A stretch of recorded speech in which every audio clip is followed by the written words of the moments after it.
मैया होकर दे रही है। कथा सुनते सुनते मैया को नींद आ गई। इधर पीपल की खुलाद में एक तोती का अंडा था। कथा सुन करके वो अंडे का बच्चा थोड़ा बड़ा हो गया। अब मैया जैसे ही सो गई तो भूखरा कौन देने लगा? बच्चा तोती का। कहने लगा, मन में विचार किया कि अगर मैं हुकरा नहीं दूंगा तो बाबा कथा बंद कर देंगे, आनंद बिगड़ जाएगा। हुकरा देने लगा। पूरी अमर कथा सुन ली किसने? तोती के बच्चे ने। जैसे ही अमर कथा पूर्ण हुई, भोले बाबा कहने लगे, पार्वती? बोले हाँ। कथा सुन ली? एकदम झटपटा करके जागी, कहने लगी, मैं तो सोई गई है, गजब हो गया। तुम सो गई, हुकरा कौन दे रहा था? ये देखा तो उस पीपल की खुराक में से वो तोती का बच्चा भाग निकला। भोले बाबा पीछे पड़ गए। ब्याज की पत्नी जिसका नाम था पिंगला, चित्तर साड़ी टारी पर अपने केसों को सुखा रही थी। एकदम से जमाई आई तो मौके द्वारा पेट में चला गया तोते का बच्चा। भोले बाबा ने अपना त्रिशूल गाड़ दिया व्यास जी के दरवाजे पर। कहने लगे, तुम्हारे घर में मेरा चोर है। मेरे घर में चोर? बोले हाँ। मेरे घर में चोर कहां से आया? 12 साल हो गए। भोले बाबा वहां से नहीं गए। व्यास जी ने समझाया, प्रभु आप तो अंतर्यामी हो, और भला ये बताओ। बोले क्या? कि जिसने अमर कथा सुन ली हो और जो अमर हो चुका हो, भला उसे आप क्या मार सकते हैं? भोले बाबा के दिमाग में बात आई। भोले बाबा ने अपना त्रिशूल उखाड़ा। भोले बाबा वहां से गए। तब एक बेटे ने जन्म लिया। बेटे का नाम रखा गया सुखदेव। बोलिए सुखदेव महाराज की जय। और जो नींद है ना, अक्सर आती है। निद्रा देवी भागवत कथा में आती है। तभी तो एक विद्वान ने लिखा है, जीतू भैया, अरे नींदरिया तो को बेच देती जो कोई गिराक हो। नींदरिया तो को बेच देती जो कोई ग्राहक हो। नींदरिया तो को बेच देती जो कोई ग्राहक हो। नींदरिया तो को बेच देती जो कोई ग्राहक हो।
कैसा उतरा?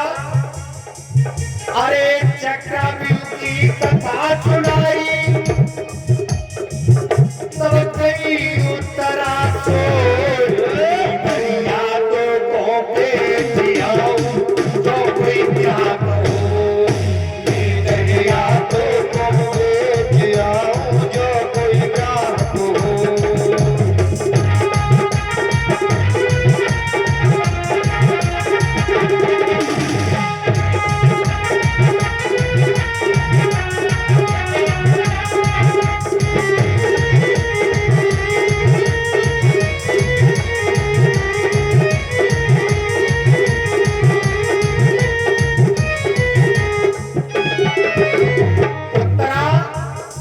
अभिमन्यु कथा श्रवण करा रहे, चक्रव्यूह की 9 दरवाजे तक तो जगती रही, उत्तरा सो गई। आगे क्या हुआ? अरे भयो सिया बनवास लखन जी पानी लेवे धाये, भयो सिया बनवास लखन जी पानी लेवे धाये, भयो सिया बनवास लखन जी पानी लेवे धाये, भयो सिया बनवास लखन जी पानी लेवे आए। अरे सीता सोई गई बावन घरों में, अरे सीता सोई गई बावन घरों में, लखन लौटी घर आए, कोई बात न पूछैया भैया जागो ऐसे ही, अरे कोई बात न पूछैया भैया जागो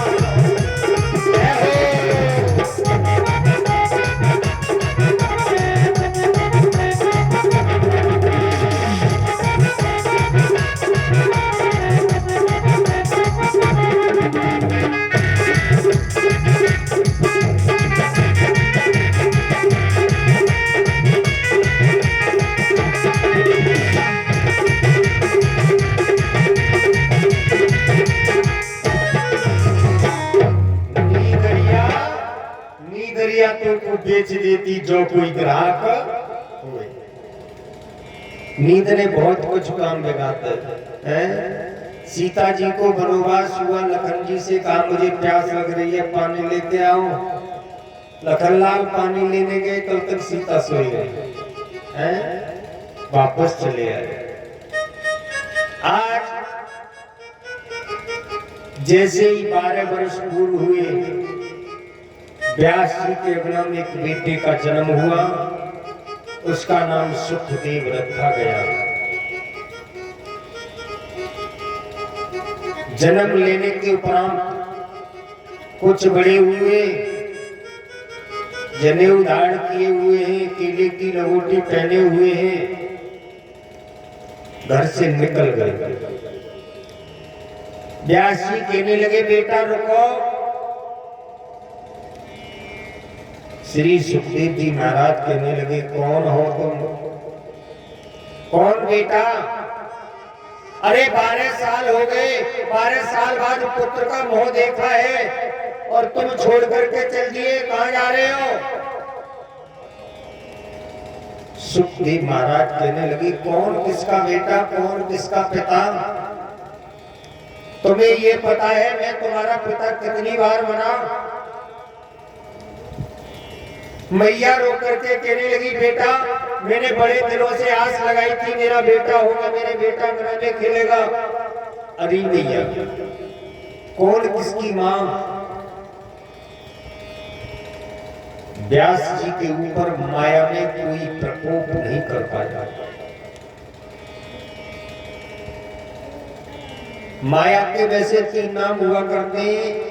एक बार ऐसे संत हुए महान व्यास जी सुखदेव जी महाराज, जिन्हें डिगाने के लिए इंद्र की अप्सराएं आई। अप्सरा का नाम था रंभा।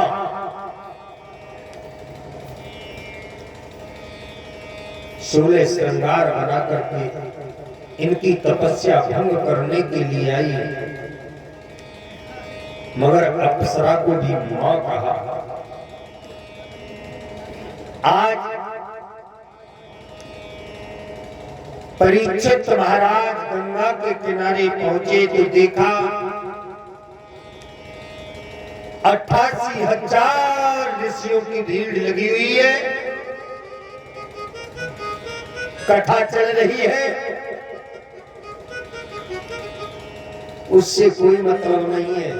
कथा तो सुखदेव जी श्रवण कराएंगे परीक्षित महाराज को। व्यास जी ने व्यास मंच का निर्माण किया, गंगा स्नान करने के लिए गए, तब तक केला की लंगोटी कांचे हुए बगल में पोथी दबा करके आकर के व्यास मंच पर बैठ गए सुखदेव जी महाराज। बैठने के बाद में भक्तों सभी संतों ने खड़े होकर के प्रणाम किया। यहां तक कि बताया गया है व्यास जी ने भी प्रणाम किया। किन्हें? सुखदेव जी महाराज। जैसे ही व्यास जी ने प्रणाम किया सुखदेव महाराज को, तो 88,000 ऋषि खड़े होकर के कहने लगे, महाराज बोले हाँ, कि हमारी समझ में एक बात नहीं आई। बोले क्या? ये तो तुम्हारे बेटा है और तुम बेटा को प्रणाम कर रहे हो, ये सही नहीं है। बड़े ही सुंदर शब्दों में व्यास जी ने उत्तर दिया, ऋषियों बोले हाँ, कि मैं अपने बेटा को प्रणाम नहीं करता। जितने हम सुखदेव जी महाराज से उम्र में बड़े हैं, उतने ही वो हमसे ज्ञान में बड़े हैं। मैं उनके ज्ञान को प्रणाम कर रहा हूँ। बोलिए सुखदेव भगवान को। प्रणाम जैसे किया, सभी देखते रह गए इनकी तरफ, व्यास जी की तरफ। ऐसे पुत्र श्री सुखदेव जी महाराज कहने लगे, कथा श्रवण कराने से पहले ऋषियों बोले हाँ, धर्म परीक्षित को किस बात का भय है?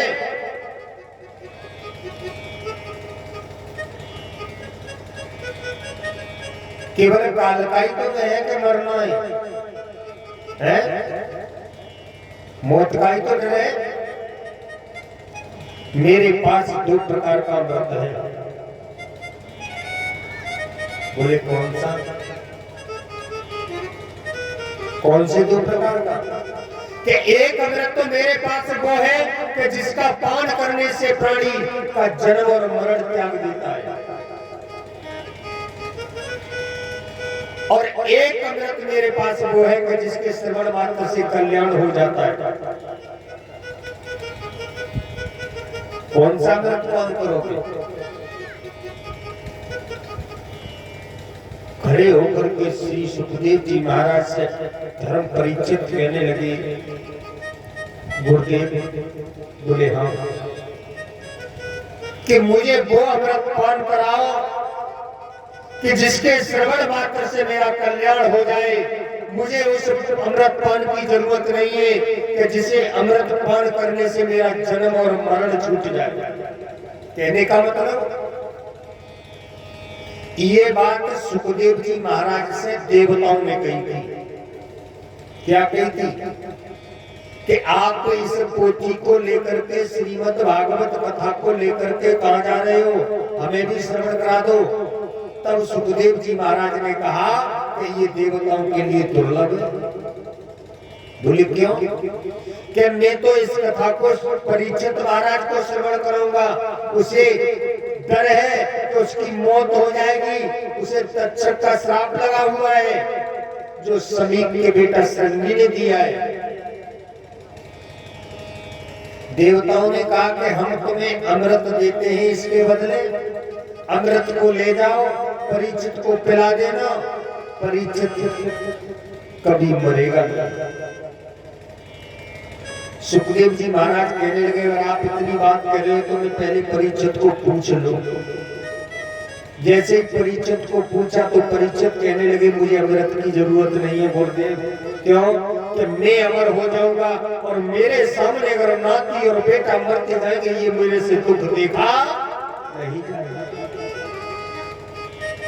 जैसे कि कल आप कथा श्रवण कर रहे थे सभी भक्त, भीष्म पितामह को न तो मौत है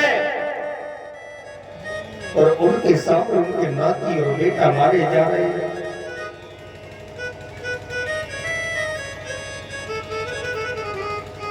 सुखदेव जी महाराज से हाथ जोड़ करके परीक्षित महाराज कहने लगे, गुरुदेव मैं जीते जी मर जाऊंगा, मुझे ऐसे अमृत पान की जरूरत नहीं है, मुझे वो अमृत पान कराओ कि जिसके श्रवण मात्र से कल्याण हो जाए।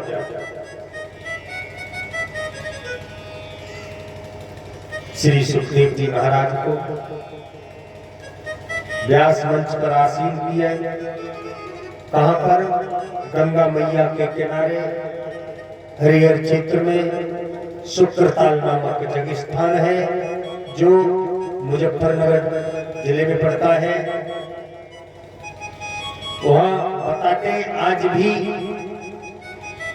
12 महीने कथा चलती है। विशाल बरगद का पेड़ था, नीचे बैठ करके कथा श्रवण कराई। अब यहां से परीक्षित महाराज और सुखदेव जी महाराज दोनों गुरु और शिष्यों का संबंध कथा श्रवण करेंगे। यानी परीक्षित महाराज कथा श्रवण करेंगे सुखदेव जी महाराज के मुखारविंद से। अब संबंध यहां से जुड़ा है परीक्षित और सुखदेव जी का। अभी तक सूत जी महाराज शौनकादिक ऋषियों को कथा श्रवण कर रहे हैं। सभी भक्त बड़े प्रेम से एक भगवान का भजन बोलेंगे।